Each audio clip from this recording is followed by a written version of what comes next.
In this video, I'm going to show you how to set up a RedwoodJS cell to display a list of posts on the homepage. Cells are one of the Redwood core features that handle everything related to data fetching in one file. That includes loading, empty, error, and success states, making your code clean and easy to manage. Let's start up by generating a cell using the CLI. So I will write a command yarn rw generate cell post. So this command will generate a cell automatically in our current folder.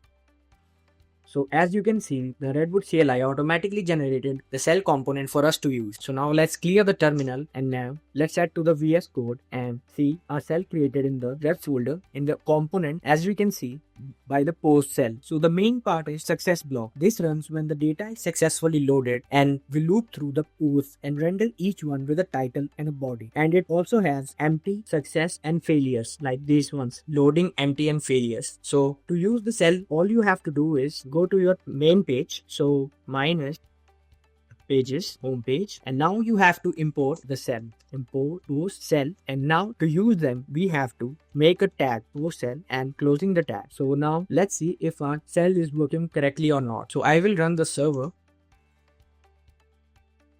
Now, as you can see, when I visit the home page, we can see all the posts listed live from the backend. This is provided by the cells. Now, to check if our cells are working correctly, we can go back to our post database, create new post.